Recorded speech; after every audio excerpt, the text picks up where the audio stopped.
Good evening, students. So, in earlier class, we have seen the histology of lymph node and spleen, and we also had a good compare and contrast of histology of lymph node and spleen. So, now we are left out with two more lymphoid organs, that is the thymus as well as palatine tonsil. So, if you see the thymus, it is a primary lymphoid organ, also called as lymphoepithelial organ. So weighs around 10 to 15 grams at birth and 30 to 40 grams at puberty. So later on it atrophies. Produces lymphocytes throughout life. It has rich blood supply. There are no afferent lymph vessels but gives efferent lymph vessels. Peculiarities. So it is made up of only T lymphocytes.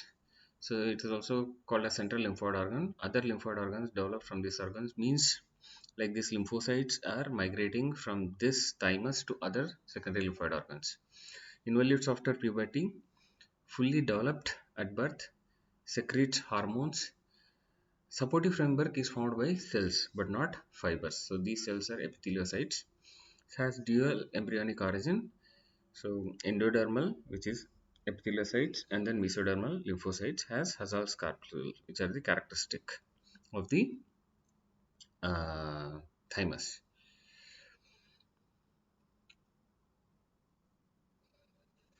So if you come into the structure, it's a bilobed organ. Right and left lobes connected by fibrous tissue, each lobe covered by connective tissue capsule. Capsule and trabeculae consist of blood vessels, lymphatic, especially the efferent, and then the nerves. Lobes are divided into incomplete lobules by septa. So each lobule is approximately 2 mm in size. So outer cortex, which darkly stains due to density of cells separated between lobules. That means cortex is separate between lobules, whereas inner medulla continues between adjacent lobules because of incomplete partition, and this medulla stains slightly. Cortex and medulla contains cells of two distinct lineages. The two types of cells are epithelio-reticular cells, otherwise called epitheliocytes, and then lymphocytes. So these are called epithelio-reticular because they share the features of both epithelial cells as well as reticular cells. You can see here, epithelio-reticular cells shares features of reticular cells by forming structural reticulum, and epithelial features which are present here are intercellular junctions and intermediate fibers. So these epithelial reticular cells are endodermal in origin from third pharyngeal pouch. So these cells form sheets which cover internal surface of capsule, then the surface of septa and surrounds the blood vessels. So process of epitheliocytes join to form the reticulum. Here the framework is formed by the cell processes, not by the fibers. Epithelial cells of thymus are not phagocytic. So if you see here, there are 6 types of epitheliocytes based on structural difference. You can see the type 1, which lines the inner aspect of the capsule, septa and blood vessels, and they also form the blood thymic barrier. Then type 2, which are present in the outer part of cortex, type 3 in the inner part of cortex, type 4 at corticomedullary junction, type 5 structural framework of medulla, type 6 Hazal's capsule. So from superficial to deep, all these 6 types of epitheliocytes are arranged. So now the critical points: no afferent vessels to thymus. Yes, so lymph is not filtered here like in lymph nodes, and the type 1 cells, they line the inner aspect of capsule, septa and blood vessels, and they also form the blood thymic barrier. So because of this blood thymic barrier, there is no interaction between antigens present in blood and connective tissue and lymphocytes of the thymus. So blood thymic barrier is formed by tight junctions between endothelial cells of blood vessels, basement membrane of endothelium, perivascular connective tissue, basement membrane of type 1 epitheliocytes and type 1 epitheliocytes themselves. So type 2 cells, they are star shaped with prominent nucleus present in outer part of cortex. Type 3 present in inner part of cortex. So what is the function of these two types? They actually compartmentalize cortex for developing lymphocytes. Then these epitheliocytes are also called as thymic nurse cells because they destroy self-antigen reacting lymphocytes. So these cortical epitheliocytes are called as thymic nurse cells. So then type 4, these are deepest cortical epitheliocytes. So they are actually at the junction between cortex and medulla. So type 5 possess darkly staining nucleus and form structural framework of medulla. So type 6, they actually form the Hazal's capsule, which are characteristic of the thymic medulla. So what are these Hazal's capsules? So pink stained small round structures, concentrically arranged epitheliocytes, intermingled keratohyalin and lipid droplets. So central core is having a degenerating epitheliocytes and macrophages. So they produce substances which help in lymphocyte differentiation and maturation. You can see here. So this is a connective tissue capsule and this is a connective tissue septa. So this is the darkly staining cortex and this is the lightly staining medulla. See, the cortex is separate between the lobules whereas the medulla is continuous between adjacent lobules.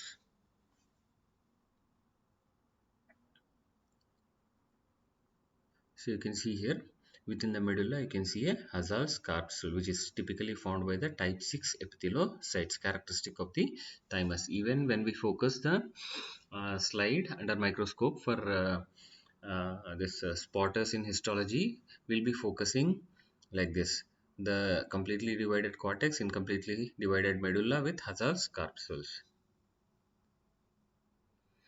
So thymocytes.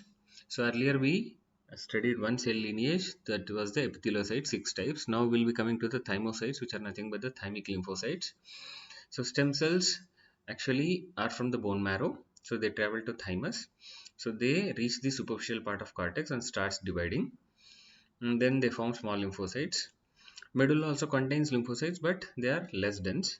So that is why the epithelial reticulum is more prominent in medulla, whereas cells are more prominent in cortex. So they leave thymus by passing into blood vessels and lymphatics. So macrophages are also present other than the epitheliocytes and thymocytes. Macrophages are also present. So they belong to mononuclear phagocyte system. So location, they are present immediately below the capsule, which are highly phagocytic, and they are also present at corticomedullary junction and medulla. These are dendritic, that means these act as somewhat like antigen presenting cells. So functions of thymus. So stem cells from bone marrow and superficial cortex divide to form small lymphocytes.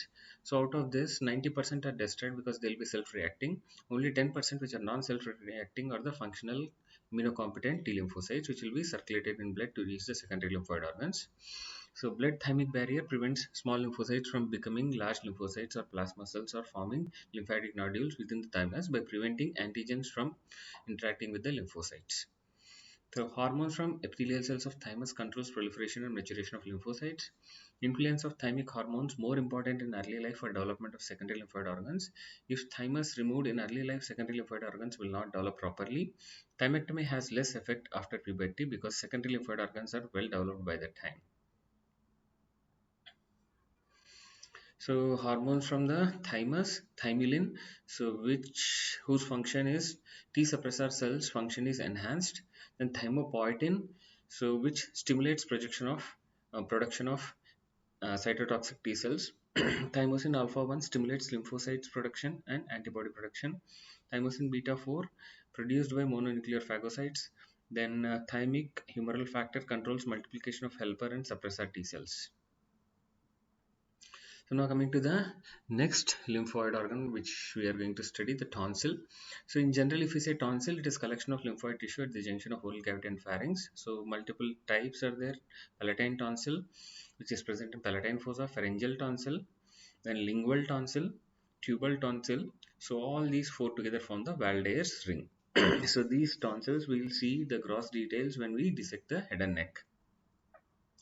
You can see here, this is the adenoid or the pharyngeal tonsil. This is the tubal tonsil in relation to the pharyngeal opening of the auditory tube, and you can see this is the palatine tonsil located in the palatine fossa, and you can see the posterior 1/3 of the tongue is having the lingual tonsils. So what are the features of this tonsil?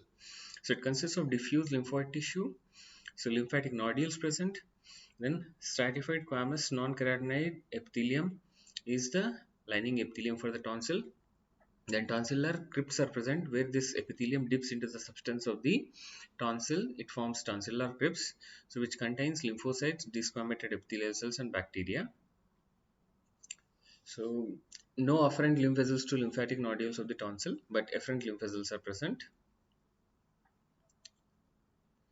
So this is the basic structure. You can see the stratified squamous non-keratinized epithelium lining, and you can see the epithelium dipping into the substance of the tonsil, forming the tonsillar crypts.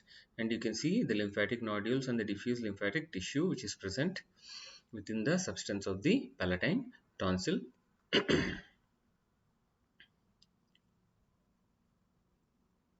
So when we focus the slide under microscope, you'll be seeing some feature like this.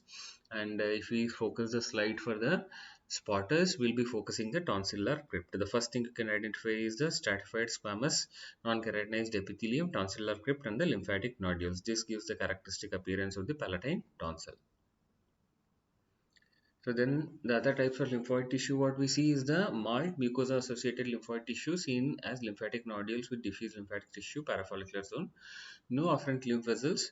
So aggregation of lymphocytes in relation to respiratory, alimentary and urogenital system. So with respect to respiratory system we call it as BALT, bronchus associated lymphoid tissue. With respect to gut we call it as gut associated lymphoid tissue.